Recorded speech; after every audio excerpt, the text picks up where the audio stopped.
Now turn to section 3.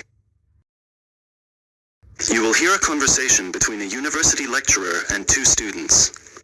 Now look at the questions 21 to 25.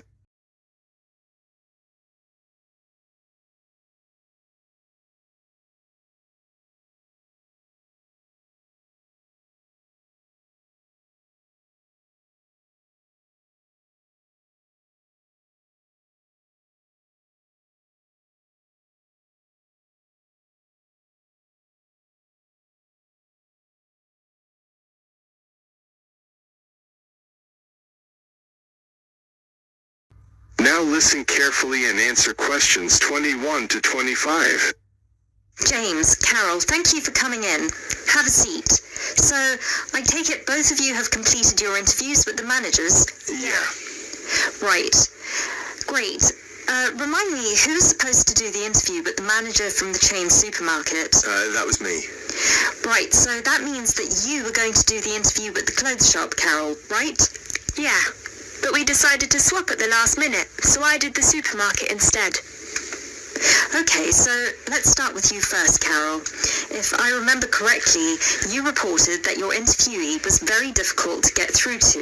Is that right? Yeah, he had a very busy schedule, so it was hard for him to fit me in and show me around the store and everything.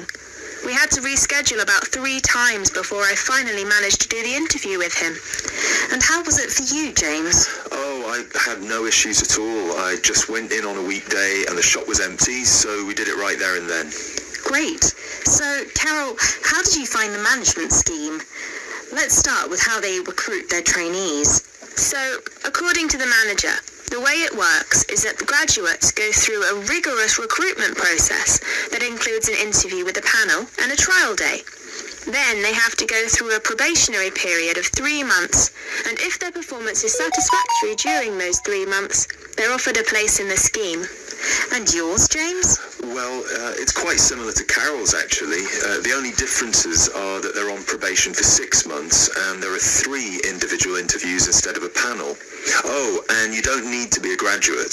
Sometimes they recruit people internally for the scheme if their performance suggests they could be a good fit for it.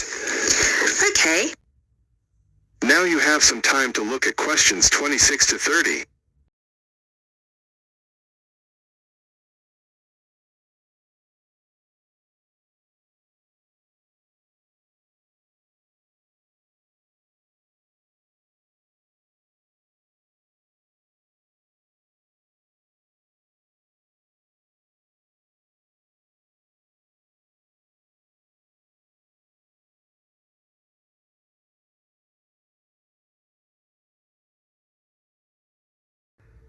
Listen carefully and answer questions 26 to 30. And how about the training offered? Carol? It's all very on the job. Trainees start at the bottom as shelf stockers or delivery merchandisers. Then they slowly move up the ranks by becoming cashiers, shift supervisors, assistant managers, and finally managers. It's actually very similar to what any employee would have to go through if they wanted to become managers. The only difference is the timescale.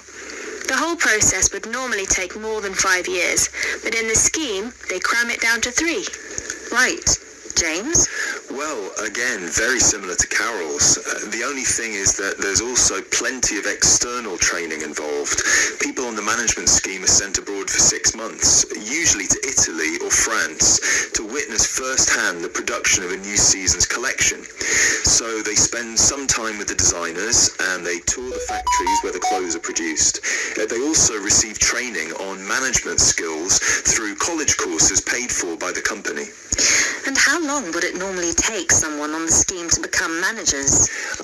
It depends on their performance, but normally about 2 years. There's also the part-time option, though, which would take about 4. Oh, no, sorry, 5, because their probation period is a year instead of 6 months.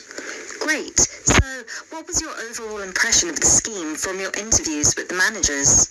Well, the manager I spoke to was very friendly and incredibly knowledgeable. He had been through the scheme himself, and he attested to its efficiency and helpfulness. The only criticism I'd have is what James said. In their company, there's almost no external training involved, and I think it would be useful to send graduates to courses at further education colleges to improve their general knowledge and understanding of management skills. But overall, yes, very positive. Great. And you, James? The same as Carol. The manager I spoke to was incredibly friendly and eager to promote her scheme. She hadn't actually gone through it herself, but she was very involved in the process, both in training and in recruitment. She's actually one of the 3 people who do the interviews for the new trainees, and I really like the structure with the classes at college.